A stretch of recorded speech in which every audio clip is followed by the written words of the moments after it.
والی آیت ہے نا، اس کو ہائی لائٹ کر لیجئے. یہ آیت 151 اس لیے امپورٹنٹ ہے کہ اس میں پوری شریعتیں، پچھلی شریعتوں کا خلاصہ ہے. امہات الشریعہ بھی ان کو کہتے ہیں، یعنی کیا حلال ہے اور کیا حرام. قُلْ تَعَالُوا وَاتْلُوا مَا حَرَّمَ رَبُّكُمْ عَلَيْكُمْ، آپ کہیے کہ آؤ میں تم کو وہ پڑھ کر سناؤں جن کو تمہارے رب نے تم پر حرام فرما دیا. وہ یہ کہ اب گنتے جائیے، لسٹ آؤٹ کریں کہ اللہ کے ساتھ کسی چیز کو شریک مت ٹھہراؤ. پہلی غلط ہے تو اگلی چیزیں کیسے کام آئیں گی؟ اس سے سب سے پہلے شرک کے پیچھے ہاتھ دھو کے پڑ جائیں. پھر دوسری چیز، اور ماں باپ کے ساتھ احسان کرو اور اپنی اولاد کو افلاس کے سبب قتل مت کرو.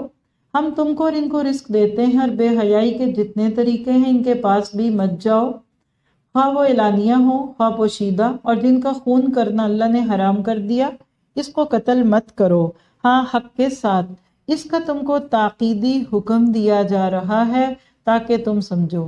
یہ جو آخری حصہ ہے نا، ذالکم وصاکم بہ، اس کی وجہ سے علماء کرام اس آیت کو نبی صلی اللہ علیہ وسلم کا وصیت نامہ کہتے تھے.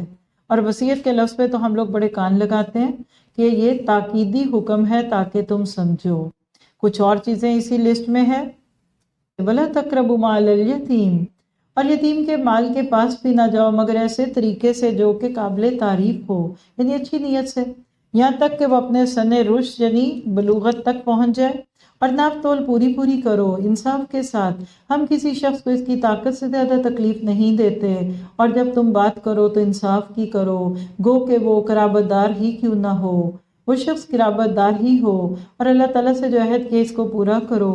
ان کا اللہ تعالیٰ نے تم کو تاکیدی حکم دیا کیونکہ لعلکم تذکرون، تاکہ تم یاد رکھو. یہاں آپ کو ایک دلچسپ بات کہنا چاہوں گی، اگر نوٹ کریں، سورہ بقرہ میں بھی ایسے احکامات آئے تھے. اب یہاں 8ویں پارے میں آ رہے ہیں. اسی طرح آگے جائیں گے تو پھر آپ کو سورہ بنی اسرائیل میں ملیں گے. یعنی ہر تقریباً 7.5 پاروں کے ساتھ کئی چیزیں ریپیٹ ہوتی ہیں. کل آپ کو بتایا تھا الحمدللہ رب العالمین پہلے پارے میں، پھر 7.5 پاروں پہ، پھر آگے 15 پارے پہ، پھر آگے. تو یہ قرآن کے اعجاز ہیں. انشاءاللہ زندگی رہی تو اس پہ بھی آگے جا کر آپ بہت کچھ سیکھیں گے. اب یہ ساری باتیں بتا کے کیا کہا، وَأَنَّ هَذَا صِرَاطِي مُسْتَقِيمًا فَاتَّبِعُوهُ، یہ ہے دین. آج اس قرآن کو عام کیجیے. لوگوں نے جو خود ساختہ شریعتیں بنائی ہیں ان بیچاروں کو اس سے نجات دلائیے اور بتائیے کیا، اور یہ کہ یہ دین میرا راستہ ہے جو مستقیم ہے، بس اس راہ پر چلو اور دوسری راہوں پر مت چلو کہ وہ راہیں تم کو اللہ کی راہ سے جدا کر دیں گی. اس کا تم کو اللہ تعالیٰ نے تاکیدی حکم دیا ہے. کیوں؟ تاکہ تم پرہیزگاری اختیار کرو. لعلکم تتقون، تو متقی بننے کا راستہ شریعت پہ عمل کرنا ہے